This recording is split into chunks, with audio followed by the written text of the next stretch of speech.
Salut à tous, c'est Rudy et j'espère que vous allez bien comme d'habitude. J'ai pu tester le Galaxy S9 et je vous donne mon avis dans cette vidéo. C'est parti!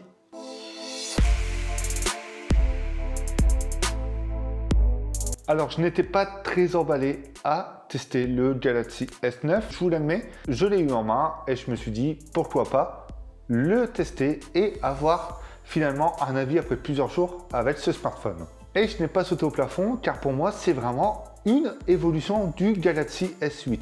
Mais je vous en parle plus tout de suite. Globalement sur le design, on reste sur quelque chose d'inchangé. Écran incurvé, excellente prise en main et surtout presque pas de bordure. Sauf que visuellement, j'ai eu l'impression que les bordures étaient plus larges, que l'écran incurvé est beaucoup plus tranché et surtout que le S9 est beaucoup plus tranché que le S8. En bref, on est complètement dans l'effet TikTok. Et cette année, il ne fallait pas s'attendre à avoir un smartphone hors du commun ou carrément visuellement changeant. Ce qui est vraiment dommage, c'est que ce S9 est totalement dans l'ombre du S9 Plus, tout comme Huawei avec le P20 et le P20 Pro, etc. Alors pour résumer tout ça, face au Galaxy S8, j'ai trouvé le design légèrement moins raffiné. Car le S8, avec cet aspect très arrondi, amenait un peu plus de légèreté au smartphone, alors que ce Galaxy S9 amène plus de caractère et a un design légèrement plus agressif. Mais en soi, les finitions sont excellentes, le smartphone est excellent en lui-même et surtout montre que Samsung veut rester sur quelque chose de très haut de gamme, d'assez classieux et surtout qui souhaite garder le public du Galaxy S8 et du Note 8 également pour un plus petit format. Alors pour la prise en main, bien évidemment, tout ce que je vous ai dit concernant le design se fait ressortir lorsqu'on utilise le smartphone. Alors je ne dis pas que c'est pas bien, mais c'est vrai que rester sur les lignes du Galaxy S8 aurait été intéressant. Surtout que le cadre est très tranché. Il est plat et se fait ressortir en main. Sur le Galaxy S8, le cadre était arrondi et venait s'harmoniser avec l'écran. Et c'est exactement ça que j'avais apprécié lors de la prise en main du Galaxy S8. Cette fois-ci, lorsqu'on arrive sur les bords de l'écran, eh bien, on ressent le cadre. Et on ressent la différence entre l'écran et l'arrière du smartphone. Chose que l'on n'avait pas, encore une fois, sur le Galaxy S8. C'est pas dérangeant en soi au quotidien, mais c'est vrai que le fait que ce soit harmonisé rend quelque chose de beaucoup plus agréable et surtout de moins cassant. Encore une fois, ce n'est pas un point négatif, c'est juste un avis personnel. J'aurais vraiment apprécié que Samsung garde cette homogénéité, ça va, j'ai réussi à le dire quand même, sur ce smartphone. Et c'est ce qui rendait le Galaxy S8 vraiment unique en main. On peut comparer d'autres smartphones qui font exactement la même chose, mais ils ne nous ont pas habitués à ce design précédemment. Pour l'écran, eh bien, on reste sur les mêmes caractéristiques. 5,8 pouces, Infinity Display et surtout une définition Quad HD+, mis de base en Full HD+. Alors, est-ce que j'ai vu une évolution? C'est vrai qu'à l'œil nu, après plusieurs jours et en comparaison avec le Galaxy S8, il y a une légère amélioration des contrastes et surtout de la luminosité. Mais globalement, au quotidien, ça ne se fait pas réellement ressentir, surtout pour un utilisateur lambda. La qualité des affichages reste excellente. Pour moi, c'est l'un des meilleurs écrans du marché et surtout propose un affichage qui reste pour le moment un peu inégalé. Même si d'autres constructeurs proposent des dalles OLED ou AMOLED très intéressantes, pour moi, ça reste le plus lumineux et le plus joli visuellement. Et pour certains d'entre vous, il n'y a pas d'encoche, c'est pour ça. C'est un point exceptionnel. Chose que j'ai également remarqué, le blanc tire énormément vers les couleurs froides et surtout sur le bleu. Mais vous pourrez modifier tout ça depuis les paramètres d'affichage. Côté logiciel, on retrouve Android Oreo avec Samsung Experience. Cette surcouche reste très intéressante et surtout très intuitive. J'apprécie l'utiliser. J'ai pas eu de mal de passer de mon P20 au Samsung Galaxy S9 de peur de me perdre dans l'interface, pas du tout. Je pense que Samsung a vraiment créé une interface qui n'est pas difficile d'oublier et surtout très facile à prendre en main. Et surtout, Samsung apporte quelques petits changements. Même si ça reste léger, ça reste très bien fait. Côté sécurité, eh bien, on retrouve le lecteur d'empreinte digital sous le capteur photo. Alors sur le Galaxy S8, je le trouvais bien placé pour les gauchers. Pour les droitiers, c'était beaucoup moins pratique. Une grosse critique, on a même dit qu'on suivait tout le monde sur nos vidéos, que c'était l'effet mouton. À savoir que cette fois, c'est bien positionné. Même si le doigt se positionne un peu sur le capteur photo, et ça c'est vraiment pour chipoter, il est bien placé.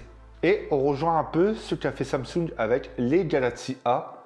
Sur la reconnaissance faciale également, il y a une amélioration et le déverrouillage est un peu plus rapide, tout comme pour le lecteur d'empreintes digitales. Sauf que en basse luminosité, en mauvais positionnement ou même si vous mettez des lunettes, il est parfois très compliqué de déverrouiller le smartphone. Donc si vous avez un objet sur votre tête et que vous n'avez pas beaucoup de luminosité, vous faites un combo perdant. Mais globalement, de jour, vous n'aurez vraiment aucun souci. Il faudra juste passer par un code ou activer le lecteur d'empreintes digitales également. Samsung a intégré une très grosse nouveauté, les AR Emoji. Pourquoi ils ont fait ça? Qu'est-ce que c'est? Eh bien, vous prenez votre capteur frontal, vous scannez votre visage en 3D et ça vous crée un genre d'avatar. Je dis bien un genre, parce que de base, les visages sont quasiment pareils. On ne peut pas paramétrer cet avatar, hormis la couleur des cheveux, des sourcils, les vêtements, etc. Et en plus de ça, ça ne représente pas réellement votre visage. Donc au final, c'est une bonne idée, mais aussi lors des messages, on a des gifs préfaits. C'est-à-dire que même si on enregistre notre voix, c'est pas ce qu'il y a de mieux sur le marché actuellement. Autant avoir des emojis en 3D préfaits plutôt que d'essayer d'en faire avec votre visage complètement raté. Et en plus de ça, même quand vous fermez la bouche, parfois les dents dépassent, les mouvements ne sont pas fluides et pour moi, il y a encore énormément de boulot sur ça. L'expérience photo reste convaincante. Donc globalement, on sent une légère amélioration sur le rendu des clichés par rapport au S8. Je dis bien légère amélioration. La chose positive pour l'application photo, c'est l'interface. Alors chez Huawei, je l'avais réellement apprécié et ils ont lancé une mise à jour qui a rétrogradé l'expérience. Le fait de naviguer d'un menu à un autre très facilement reste pour moi l'un des points les plus positifs de la photo. Et on retrouve donc plusieurs modes, mais vous avez aussi le mode super ralenti. Vous n'avez plus qu'à positionner votre Galaxy S9 et le super ralenti se fera à chaque fois qu'un objet passera devant le capteur. Il enregistrera un super ralenti pendant quelques secondes. Vous ne serez pas obligé d'appuyer et d'attendre le bon moment pour le réussir. Tout après, vous pourrez donc sélectionner le meilleur ralenti que vous avez pris. Le mode mise au point sélectif, donc pour faire des photos portraits avec l'effet beauté derrière, s'améliore également, mais laissera toujours des petites imperfections et ça, c'est quasiment sur tous les smartphones qui le proposent. Le deuxième beau point avec cette caméra, c'est la stabilisation. Full HD, Full HD, 60 images secondes, la stabilisation reste vraiment nickel.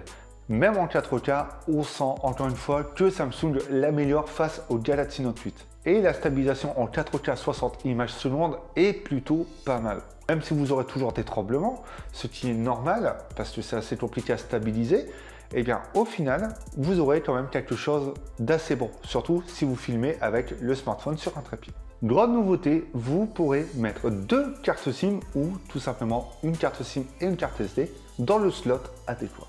On va parler du Dolby Atmos intégré au Galaxy S9. Ça a été mis en avant par Samsung et je vais vous donner mon ressenti. De base, nous avons un haut-parleur mono. C'est-à-dire que lorsque vous regarderez une vidéo où vous écouterez de la musique, ça sortira par le haut-parleur situé à côté du port USB type C. Pour le Dolby Atmos, il faudra l'activer. Et une fois activé, là, vous aurez un son stéréo. Donc, partenariat ou pas, je n'en sais rien. Mais lorsque j'ai activé le Dolby Atmos, c'était beaucoup trop criard. Ça monte trop dans les aigus et les basses ne sont pas assez mises en avant. Ce sera très bruyant. C'est un peu dommage. C'est clairement ce terme. Ça amplifie. Ça permet en utilisation extérieure ou même s'il y a du bruit ou même dans une pièce d'avoir un son beaucoup plus puissant.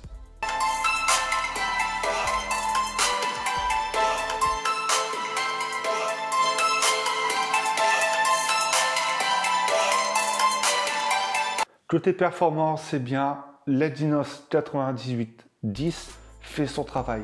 C'est donc une amélioration encore une fois, mais le smartphone reste vraiment très performant. Il n'y a pas de réel chauffe, et même si elles sont présentes, eh bien, ça ne brûle pas en main et ça reste plutôt bien géré.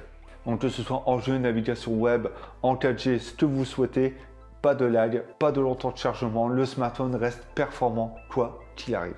Par contre, pour l'autonomie, et oui, c'est une batterie de 3000 mAh qui est intégrée à ce Galaxy S9. À savoir que c'est beaucoup moins que la précédente version. Et j'ai pu terminer ma journée avec celui-ci. Ma journée assez juste, puisqu'au final, le smartphone permet de tenir environ 3h30, 4 heures d'écran allumé, ce qui pour moi est très peu face à d'autres haut de gamme. Ce n'est pas pour moi le meilleur smartphone haut de gamme en termes d'autonomie, mais vous n'aurez pas à le recharger au cours de la journée, sauf si vraiment vous passez énormément de temps à jouer dessus ou à l'utiliser. Et il possède la recharge rapide, donc en cas de souci, il se rechargera très rapidement. Ça, c'est très important lorsqu'on rentre chez soi après le boulot et qu'on va passer une excellente soirée. Après plusieurs jours d'utilisation, je me suis rendu compte que ce smartphone était une bonne évolution du Galaxy S8. Je n'ai pas sauté au plafond, je me suis pas rendu compte que en passant du S8 au P20 plutôt qu'au S9, j'ai fait une erreur, pas du tout. Le gros changement est surtout visuel. Et visuellement, pour moi, eh bien, je préfère le Galaxy S8, surtout en main. Donc, ceux qui passent du S7 Edge, qui n'ont pas le S8, c'est une excellente transition.